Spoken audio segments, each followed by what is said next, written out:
On parlait tout à l'heure du classement des pilotes avec Leclerc-Sainz. Eh ben, ça va être le moment de passer à notre sujet focus du jour.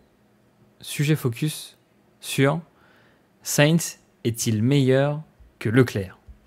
C'est le débat qu'on a voulu lancer ce soir. Contre ma volonté, l'audience. Contre ma volonté. Je vous Oui, jure. c'est vrai que c'est entièrement contre la volonté de notre Exactement. supporter de Ferrari. Mais autant te le dire tout de suite pour ce sujet focus, tu vas devoir choisir.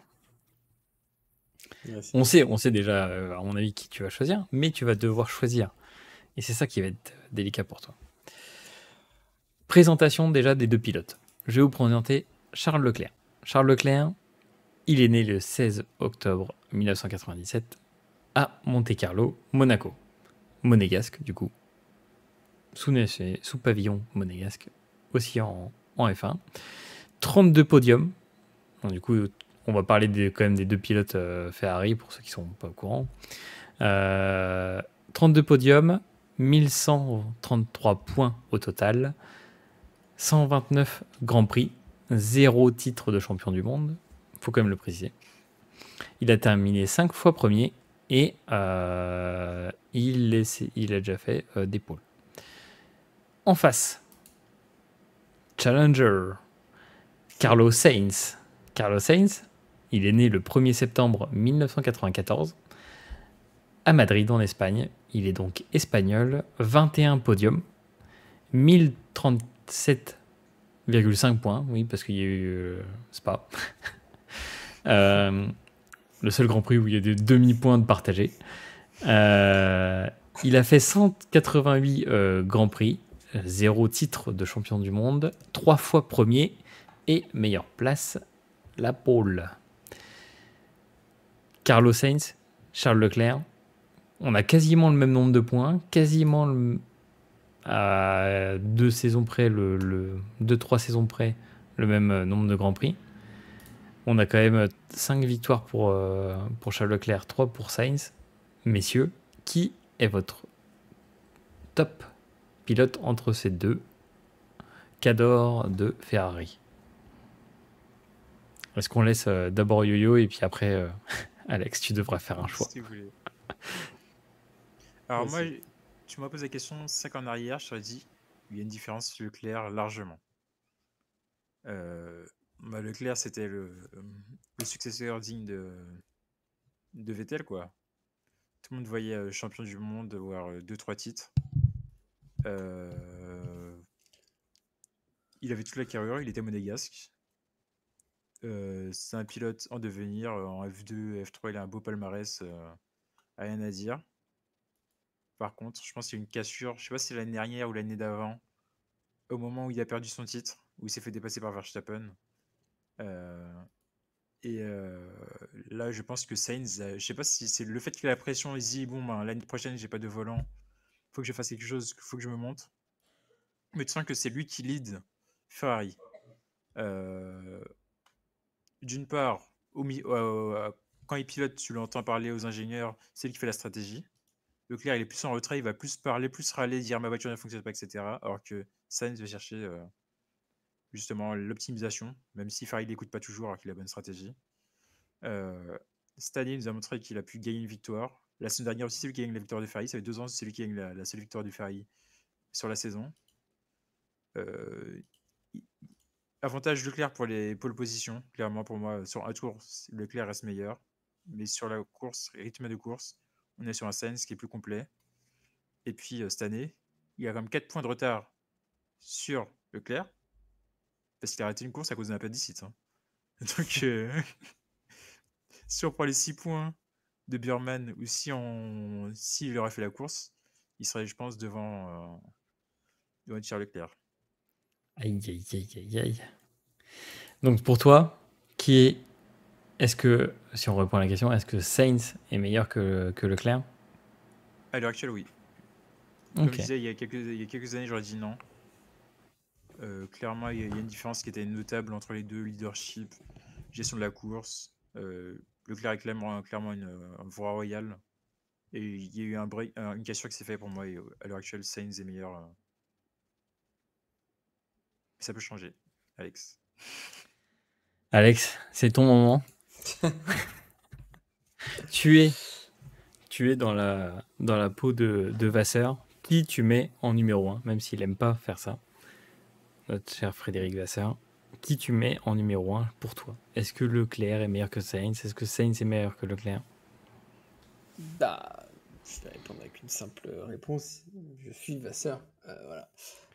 Écoute, il y en a un qui reste dans l'équipe l'année prochaine. Hein. C'est Leclerc. Allez, fais le focus avec un hop. C'est Leclerc. Et je suis vraiment attristé de ce move. D'ailleurs, de faire rentrer Lewis. Tu me reposes l'année prochaine la question. Ce sera encore plus Leclerc que Lewis.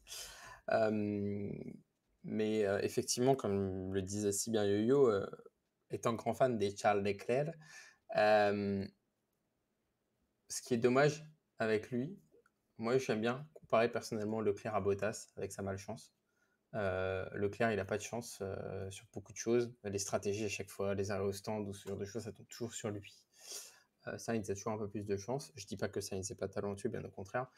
J'ai envie de dire, effectivement, jusqu'à présent, Leclerc dominait. Et effectivement, il a dominé. Le choix a été fait sur lui il y a des années quand il y avait encore Vettel chez Ferrari.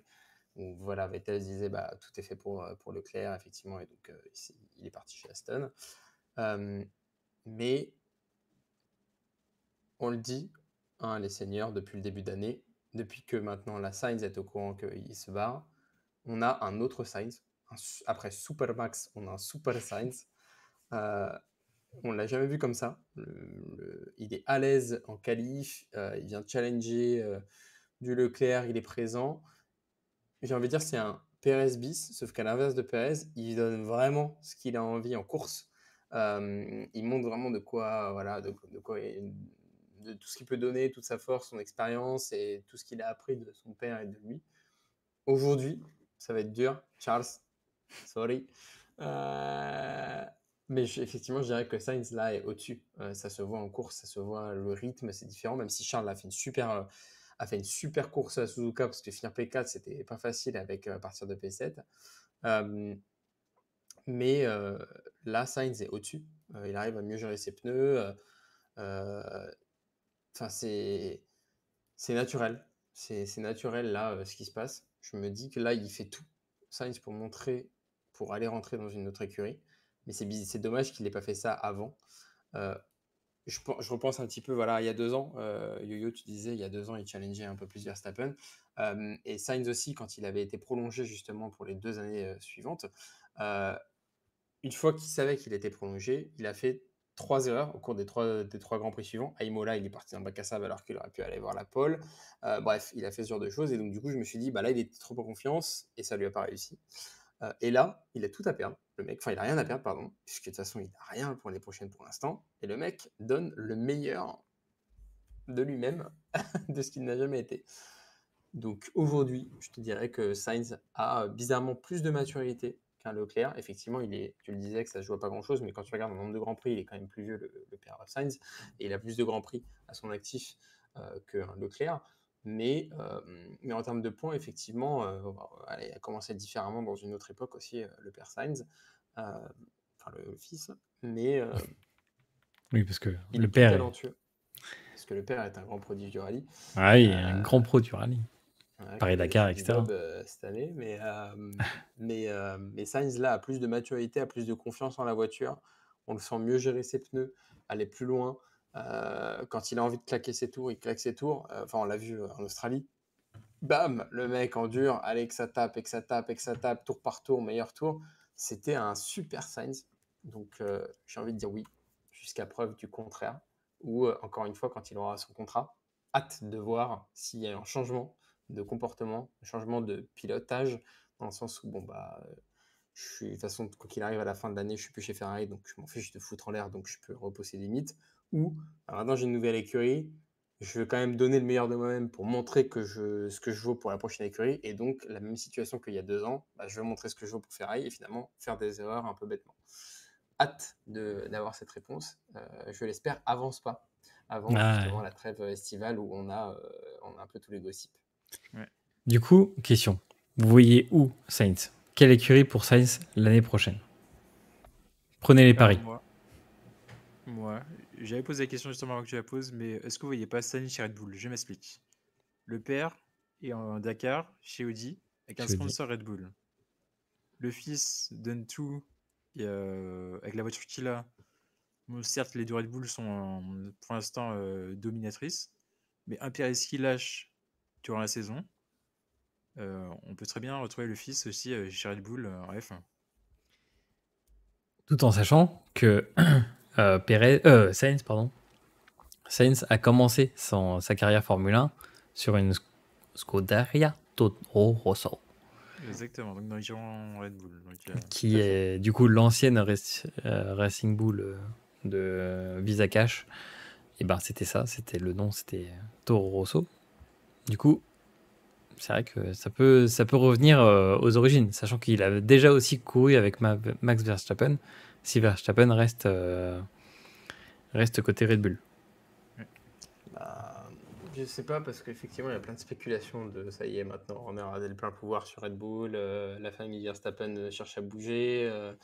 Il y a à mon avis des discussions à droite à gauche. On est bientôt sur une nouvelle saison avec une nouvelle monoplace, et donc du coup, on peut recentrer, revoir un peu le besoin du pilote, donner le meilleur de soi-même, etc.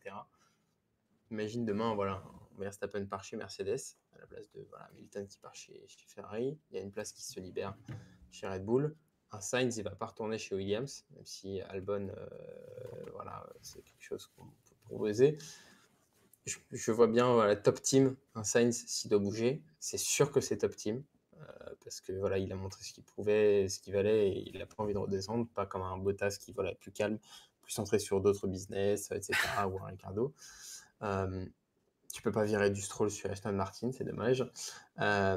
Donc c'est McLaren, mais j'y crois pas. Même s'il était déjà collègue avec Norris, ils peuvent pas virer Piastri. Non, Renault puis non plus. ce serait le C'est- pire move. Ce serait le pire move. Donc je vois que Mercedes ou Red Bull. Et Mercedes, Moi, je vois bien Sauber par contre. C'est bête, mais avec l'arrivée d'Audi, Ouais. le père qui est déjà chez Audi, tu veux faire un gros truc, tu prends un top pilote. Certes, il sacrifie un an où tu prends cher, et derrière, tu vas chez Audi qui va avec les moyens. Ça peut être possible aussi. Ah ouais, après il y a c'est. aussi le fameux mot de tu sais que tu es second C'est ça. pilote, comme un Bottas. Donc tu sais que tu seras toujours potentiellement second. Et donc tu vas dans une écurie où tu vas tout leur apprendre. Audi, je crois qu'ils voulaient de base imposer des pilotes allemands par défaut. Mais après, ça se renégocie, bien évidemment, quand tu as un champion, c'est quand même quelque chose. Ah, ça. Mais pourquoi pas, effectivement. Mais je le vois mal y aller comme ça, en connaissance de cause, en sachant que c'est du début, on commence à zéro, quoi.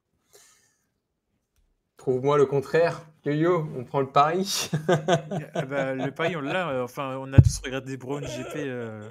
Ils sont partis de rien. Les pilotes leur ont fait confiance. Et première saison, victoire. Donc, Williams 2026. Williams 2026. aussi.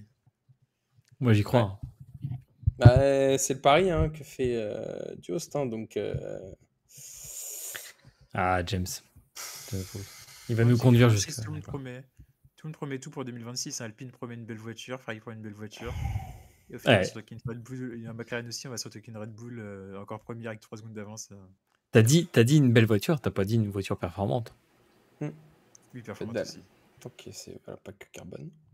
Non, mais oui, donc je pense que, je sais pas, Sainz, en tout cas, je le vois, j'aimerais le voir en haut plus tard, mais j'ai peur qu'il soit toujours second, comme il l'a, entre guillemets, toujours été, même si à un moment donné, quand il était chez McLaren, il pouvait montrer ce qu'il valait.